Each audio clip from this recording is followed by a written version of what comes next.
ఓం శ్రీ మాత్రే నమ. ఈ నెల 30 ముక్కోటి ఏకాదశి. ఈ యొక్క ఈ యొక్క ముక్కోటి ఏకాదశి ఈరోజు గుర్తుపెట్టుకొని ఈ యొక్క ఆకుని తిన్నారంటే చాలండి.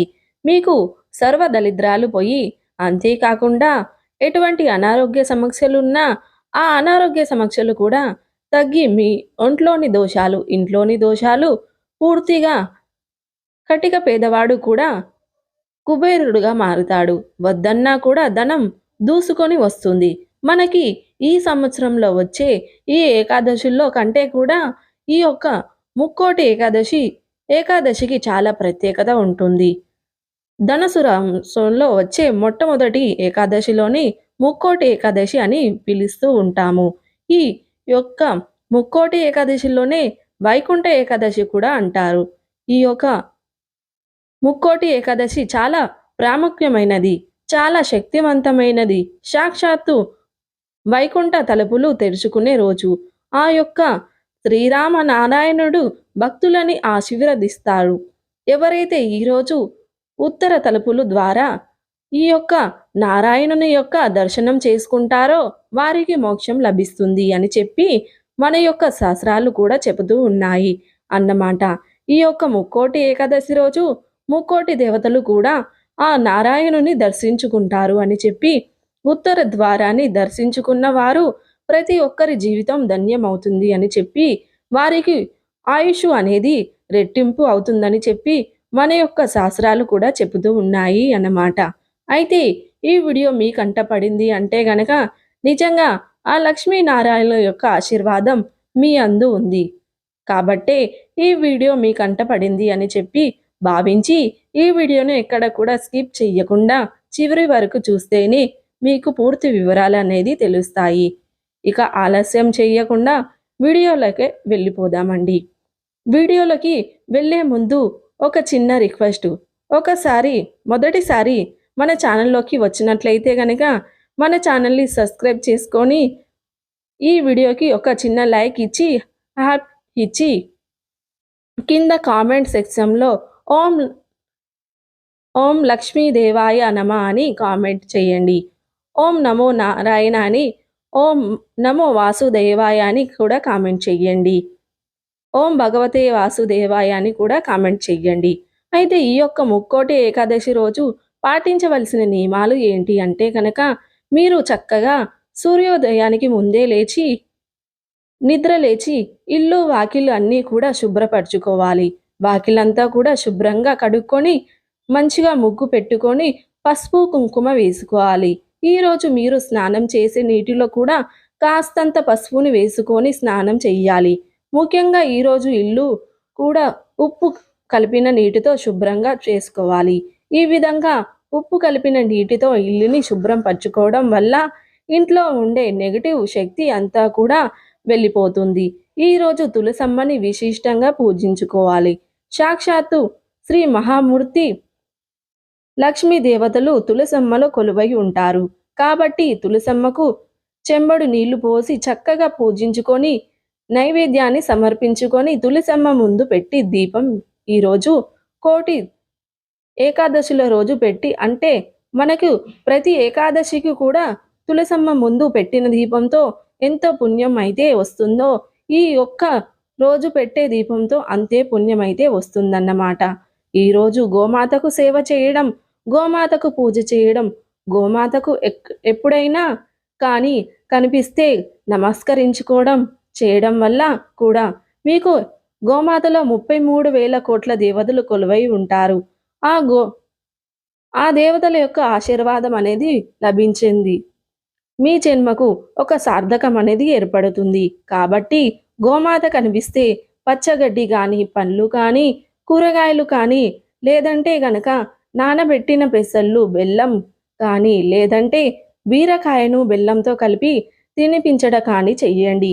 ముఖ్యంగా ఈరోజు గోమాతని తాకడం వల్ల మీకున్నటువంటి రాహుకుజ దోషాలు, సర్పదోషాలు, జాతక దోషాలు, గ్రహ దోషాలు అన్నీ కూడా పూర్తిగా తగ్గిపోతాయి అన్నమాట. అంతేకాకుండా గోమాత యొక్క సంరక్షణ అనేది మీకు తగలడం వల్ల మీకు ఒంట్లో ఉన్న దోషాలు కూడా పూర్తిగా తగ్గిపోతాయి.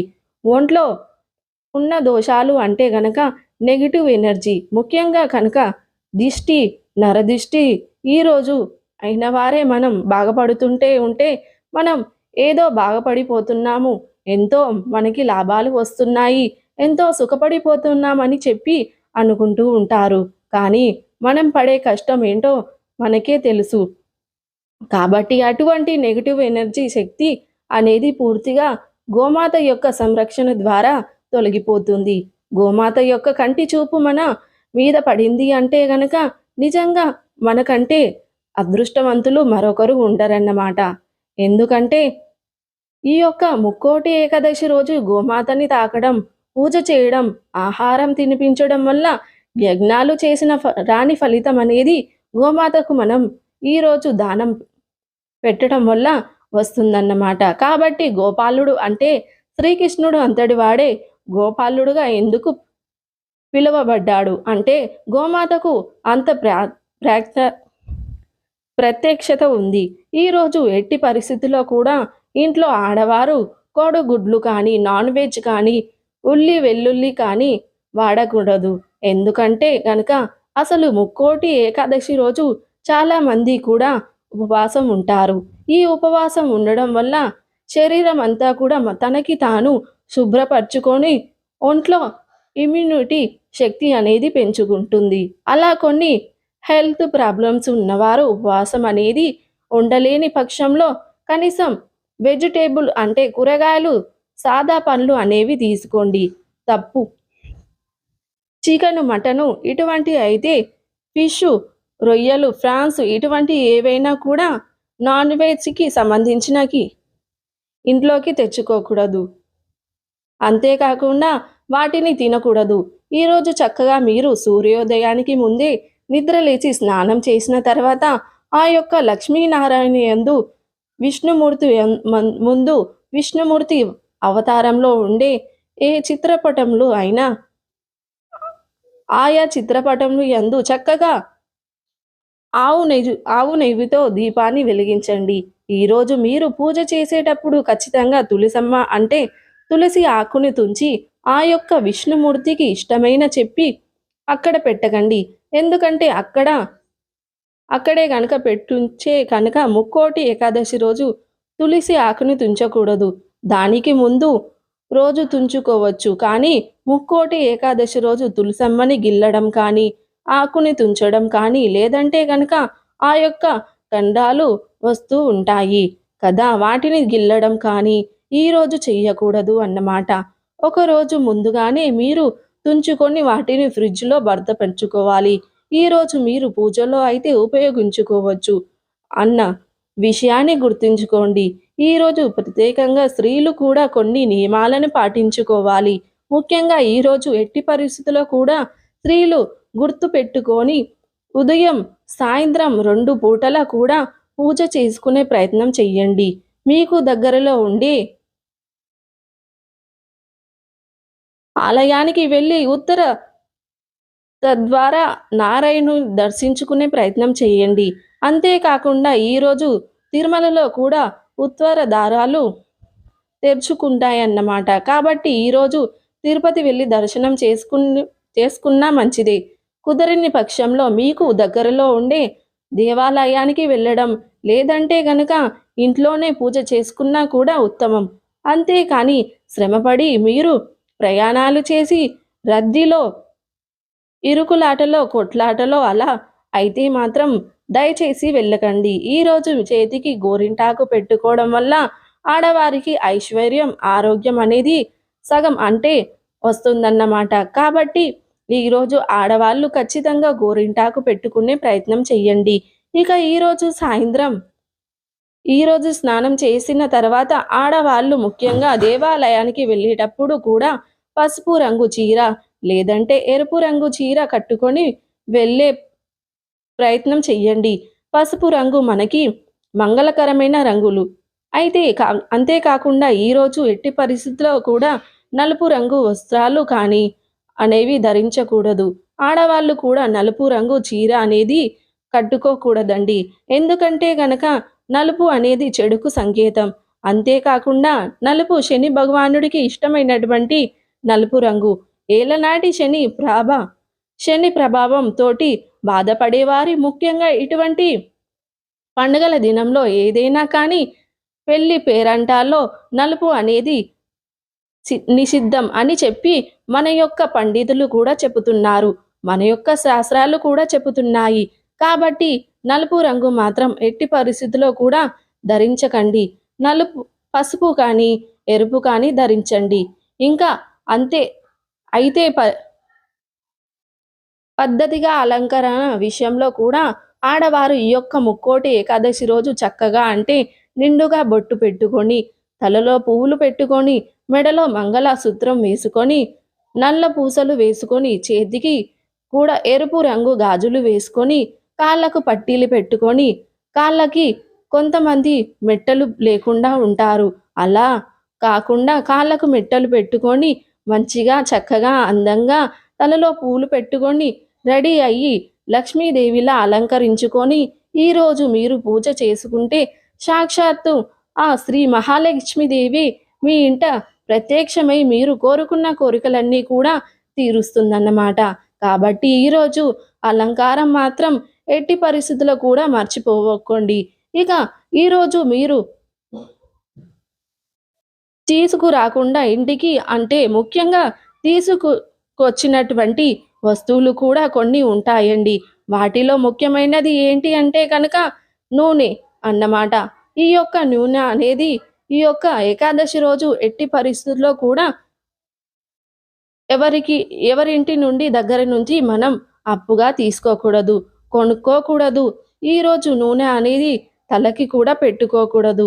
చాలామంది ముక్కోటి ఏకాదశి రోజు తల స్నానం చెయ్యాలి అని ఉద్దేశంతో షాంపూ తోటి తల స్నానం చేస్తారు. కొంతమంది తల స్నానానికి ముందు ఆయిల్ మసాజ్ చేసుకొని తలంతా కూడా నిండుగా ఆయిల్ పెట్టుకొని ఒక 1 అవర్ అంటే ఒక గంట తర్వాత గంట సేపు ఉంచుకొని తల స్నానం చేస్తారు. ఈరోజు అలా అస్సలు చేయకండి.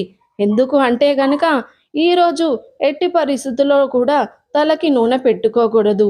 షాంపూ తోటి కానీ కుంకుడుకాయలతోటి కానీ తల స్నానం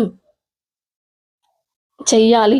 ఏకాదశి ముందు రోజు మీరు తల స్నానం చెయ్యండి. ఏకాదశి రోజు వట్టిగా ఉన్న నీళ్లు తల మీద పోసుకోండి, సరిపోతుందన్నమాట. గుర్తు చేసుకోండి. ఈరోజు మీరు దేవాలయానికి వెళ్ళేటప్పుడు కనుక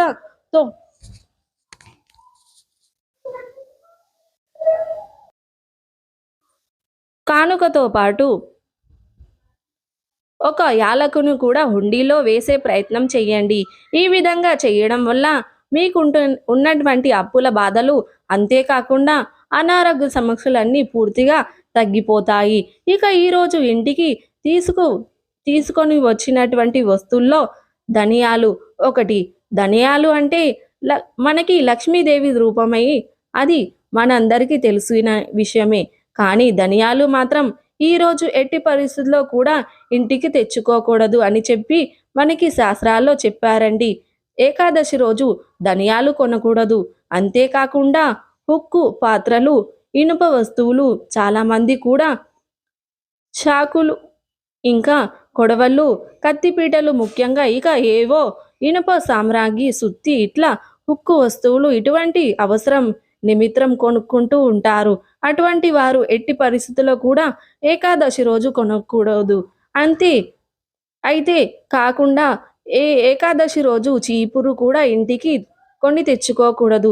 చీపురు లక్ష్మీదేవి స్వరూపం అయినప్పటికీ కూడాను ఏకాదశి రోజు కొనకూడదు, ఇంటికి తెచ్చుకోకూడదు అని చెప్పి మన యొక్క శాస్త్రాల్లో చెప్పబడింది.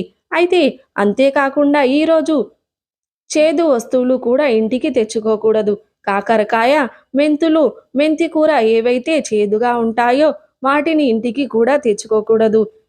అసలు ముక్కోటి ఏకాదశి రోజు మనం ఉత్తర ద్వారంగా నారాయణుని దర్శించుకోవడం వల్ల ఎందుకు మోక్షం లభిస్తుంది అని చాలామందికి కూడా తెలియదు. అది తెలియని అంటే ఇప్పుడు నేను చెప్పే ఒక చిన్న కథని వినండి. మనకి పూర్వం విష్ణుమూర్తి తన యొక్క నాభి నుంచి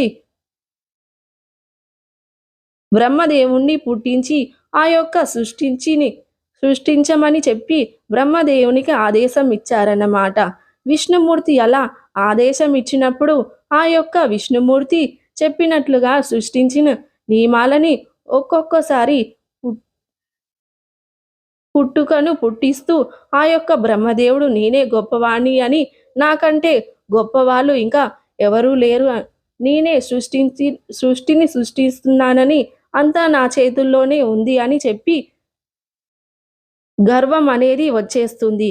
బ్రహ్మదేవుడికి అలా గర్వం వచ్చి విష్ణుమూర్తిని కూడా లెక్క చేయడం లేదు, చెయ్యడు. చెయ్యకుండా ఉండడం, విష్ణుమూర్తి ఎదురుగా కూడా పోవడం చేస్తారన్నమాట. అప్పుడు ఆ యొక్క విష్ణుమూర్తి 2 చెవుల నుంచి కూడా ఇద్దరు రాక్షసులు పుట్టిస్తారు. ఆ ఇద్దరు రాక్షసుల పేరు మధుకేటవులు అన్నమాట. ఆ యొక్క మధుకేటవులు బ్రహ్మదేవుణ్ణి చాలా ఇబ్బంది పెడతారు. చాలా రకాల నష్టపోతారు. తాను చేసిన సృష్టిని అంతరాయాన్ని కలిగిస్తారు. తాను చేసిన ప్రతి పనికి కూడా ఆటంకాలు కలిగిస్తారు. ఆ యొక్క రాక్షసులు బేరట తట్టుకోలేక ఆ యొక్క బ్రహ్మదేవుడు అసలు ఈ రాక్షసులిద్దరు ఎక్కడి నుంచి పుట్టుకొచ్చారు, నేను అసలు వీరిని సృష్టించలేదే, వీళ్ళిద్దరు ఎక్కడి నుంచి వచ్చారు అని చెప్పి వారితో కొన్ని సంవత్సరాల పాటు యుద్ధం చేస్తారు. అలా కొన్ని సంవత్సరాల పాటు యుద్ధం చేసినా కూడా వారితో గెలవడం బ్రహ్మదేవుని వల్ల కాలేదు. ఇక చేసేదేమీ లేక బ్రహ్మదేవుడు మళ్ళీ విష్ణుమూర్తి పాదాల మీద పడి వీరు అంటే బేరడ నాకు ఉండకుండా చెయ్యండి స్వామి అని చెప్పి అంటే మొరట పెట్టుకుంటారు. అప్పుడు విష్ణుమూర్తి చెప్పారన్నమాట, బ్రహ్మదేవుడికి ఇప్పటికైనా నీకు కళ్ళు తెరుచుకున్నాయా? నేను నిన్ను సృష్టిని సృష్టించమని చెప్పి నన్నే లెక్క చెయ్యకుండా పొగరు చూపించావు. దానికి ప్రతిఫలంగానే ఇలా అనుభవిస్తున్నావు. వీళ్ళిద్దరూ కూడా నా 2 చెవుల నుంచి పుట్టుకుని వచ్చిన రాక్షసులే.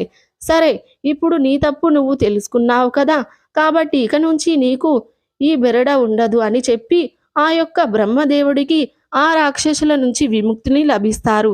ఆ రాక్షసులిద్దరూ కూడా బ్రహ్మదేవుడు మీకు ఏ వరం కావాలో కోరుకోండి అని చెప్పి అడుగుతారన్నమాట. అప్పుడు ఆ యొక్క విష్ణుమూర్తి అడిగినప్పుడు ఆ యొక్క మదకుటేలు మీరు నాకు వరం ఇవ్వడం ఏంటి? మీరే నన్ను అడగండి, నేనే మీకు వరం ఇస్తాను అని చెప్పి ఆ రాక్షసులు అంటారన్నమాట. అయితే దానికి విష్ణుమూర్తికి కోపం వచ్చి మీరిద్దరూ నా చేతుల్లో చనిపోవాలి అని చెప్పి చెప్తారన్నమాట. మీరిద్దరూ నా చేతుల్లో చనిపోవాలి అంటే మీ ఇద్దరి మధ్య ఒక పెద్ద యుద్ధం జరగాలి. దీనికోసం ఎటువంటి సామాగ్రి లేకుండా చేతుల్లో మనం యుద్ధం చేసుకోవాలి. అప్పుడు మేము ఓడిపోతే మేము చనిపోతాము అని చెప్పి మదకుటేబులు చెబుతారన్నమాట. దానికి విష్ణుమూర్తి సరే అని చెప్పి ఒప్పుకొని చేతులతో యుద్ధం చాలాసేపు జరుగుతుంది. అలా విష్ణుమూర్తి యొక్క స్వర్ణ తగిలినప్పుడు ఆ రాక్షసులకు చాలా ఆనందం కలుగుతుంది. విష్ణుమూర్తి యొక్క సంరక్షణ ఇంకా ఆనందాన్ని ఇచ్చే ఆ విష్ణుమూర్తి ఉంటే వైకుంఠం ఎంతో ఆనందంగా ఉంటుందో, అంత అద్భుతంగా ఉంటుందో అని చెప్పి అనుకొని ఆ యొక్క యుద్ధాన్ని ఆపేసి మాకు మీతో పాటు వైకుంఠంలో ఉండే అవకాశాన్ని కలిగించండి అని చెప్పి ఆ రాక్షసులు ఇద్దరు కూడా విష్ణుమూర్తిని కోరుకుంటారు. అప్పుడు ఆ విష్ణుమూర్తి ఆలోచించి మీరిద్దరు రాక్షసులు కదా, మీరిద్దరు వైకుంఠంలో ఉంటే మిగతా దేవతలకు కూడా అంతరాంగం కలగవచ్చు, కాబట్టి మీరు వైకుంఠంలో ఎలా ఉంటారు అని చెప్పి అనుకొని ఆలోచించి ఉత్తర ద్వారాన్ని అయితే వైకుంఠానికి తెరుస్తారన్నమాట. అప్పుడు ఆ యొక్క మదకుటేల్బులు కూడా ఉత్తర ద్వారం నుంచి వైకుంఠంలోకి వచ్చి వారు విష్ణుమూర్తిలో ఏకమవుతారు. ఇలా ఏకమవుతూ ఆ యొక్క మదకుటేలు అనే రాక్షసులు మరొక వరాన్ని విష్ణుమూర్తిని కోరుకుంటారు. అది ఏంటి అంటే గనక మాలాగానే ఈ యొక్క ముక్కోటి ఏకాదశి రోజే ఇదంతా జరిగింది. ఈ యొక్క ముక్కోటి ఏకాదశి రోజు ఎవరైతే ఉత్తర ద్వారాన్నిగా మమ్మల్ని దర్శించుకుంటారో వారికి కూడా మోక్షం అనేది దొరుకుతుంది అని చెప్పి ఆ యొక్క విష్ణుమూర్తిని వరాలియమని చెప్పి కోరుకుంటారన్నమాట. అప్పుడు విష్ణుమూర్తి దానికి సరే అని చెప్పి అంటారు. ఈ విధంగా ముక్కోట ముక్కోటి ఏకాదశి రోజు ఉత్తరముఖ ద్వారంగా దర్శనం అనేది చేసుకున్న వారికి మోక్షం అనేది లభించి అని చెప్పి ఆ యొక్క కథ ఆ యొక్క అర్థం అన్నమాట. అయితే ఈరోజు ఏ ఆకుని తినాలి అని విషయానికి వస్తే ఆ యొక్క ముక్కోటి ఏకాదశి రోజు ఉసిరి చెట్టుకు చాలా ప్రాముఖ్యమైనది ఇస్తారన్నమాట. కార్తీక మాసంలో ఉసిరి చెట్టుకు ఎంత ప్రాముఖ్యతను ఇస్తారో అంతేకాకుండా ఉసిరి చెట్టుకు ఎంత పద్ధతిగా ఎంత భక్తితో పూజలు అనేవి చేస్తూ ఉంటారు. ఆ యొక్క ముక్కోటి ఏకాదశి రోజుకు కూడా ఉసిరి చెట్టుకు అంతే విధముగా భక్తితోటి మంచిగా నీరు పోసి పూజించుకొని పువ్వులు వేసి దీపం వెలిగించుకోవాలి. అయితే ఆ ముక్కోటి ఏకాదశి రోజు ఆ యొక్క ఉసిరి చెట్టు నుంచి ఉసిరి ఆకుని తీసుకొని తినాలన్నమాట. ఆ యొక్క ఉసిరి ఆకుకు ముక్కోటి ఏకాదశి రోజు తుంచకూడదు. కాబట్టి ముక్కోటి ఏకాదశి రోజు ముందే ఉసిరి చెట్టు నుంచి కొంత ఆకుని తుంచుకొని పక్కన పెట్టుకొని తర్వాత రోజు మీరు పూజ చేసేటప్పుడు విష్ణుమూర్తి రూపంలో ఉంటే ఆ దేవుని చిత్రపటం పాదాల దగ్గరైనా కానీ ఆ యొక్క ఉసిరి ఆకుని పెట్టి ఆ యొక్క ఉసిరి ఆకుని చక్కగా పూజలో పెట్టుకున్న తర్వాత పూజ కార్యక్రమం తర్వాత అంతా పూర్తయిన తర్వాత ఉసిరి ఆకుని కొంచెం బెల్లంతో కలిపి తినాలన్నమాట. ఈ విధంగా ఎవరైతే ముక్కోటి ఏకాదశి రోజు ఉసిరి ఆకుని బెల్లంతో కలిపి తింటారో వారికి ఉన్నటువంటి సర్వరోగాలు కూడా నివారణ జరిగిపోతాయి. సాక్షాత్తు ఆ విష్ణుమూర్తి యొక్క ఆశీర్వాదం అనేది లభించి వారికి పాపాలన్నీ కూడా పూర్తిగా తొలగిపోతాయి. వారు చేసే పనిలో చక్కగా ఐశ్వర్యం ఆనందం అనేది కలిసి వస్తుంది. ఇంట్లో నెగటివ్ శక్తి కూడా పూర్తిగా వెళ్ళిపోతుంది. భార్యాభర్తల మధ్య బంధం అనేది బలపడుతుంది. కాబట్టి ఈ యొక్క ముక్కోటి ఏకాదశి రోజు ఉసిరి ఆకుకు చిన్న చిన్న ఆకులే ఉంటాయి. పిల్లలు తినడానికి కొంచెం చేదుగా ఉంటుంది అని ఇష్టపడరు. వారికి కొంచెం బెల్లంతో కానీ లేదంటే కొంచెం పంచదారతో కానీ కలిపి ఇవ్వండి. ఒక 4-5 ఆకులు తింటే సరిపోతుందన్నమాట. పూజ అనంతరం మీరు ప్రసాదంగా దీన్ని స్వీకరించాలి. ఈ విధంగా చేయడం వల్ల మీ శరీరం శుద్ధి అవుతుంది, ఆత్మశుద్ధి కూడా అవుతుందన్నమాట. కాబట్టి ఖచ్చితంగా ముక్కోటి ఏకాదశి రోజు ఈ చిన్న పని చేసుకోండి. మీకు ఈ పని చేయడం వల్ల అదృష్టంతో పాటు ఈ పని చేయడం వల్ల అదృష్టంతో పాటు ఐశ్వర్యంతో పాటు ఆరోగ్యం కూడా లభిస్తుంది. అర్థమైంది కదండి. మరి ఈరోజు ఈ వీడియో మీ అందరికీ కూడా నచ్చింది అనుకుంటున్నాను. నచ్చితే అనిపిస్తే ఈ వీడియోకి ఒక చిన్న లైక్ ఇచ్చి వెంటనే యాప్ అని వస్తుంది.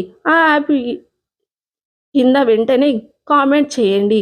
కామెంట్ సెక్షన్లో ఓం నమో భగవతే వాసుదేవాయ అని చెప్పి కామెంట్ చేయడం మాత్రం అస్సలు మర్చిపోకండి. మొదటిసారి మన ఛానల్లోకి ఎవరైనా వచ్చినట్లయితే ఛానల్ని సబ్స్క్రైబ్ చేసుకోవడం మాత్రం అస్సలు మర్చిపోవద్దు. రేపు మరొక మంచి వీడియోతోటి మళ్ళీ కలుద్దాము.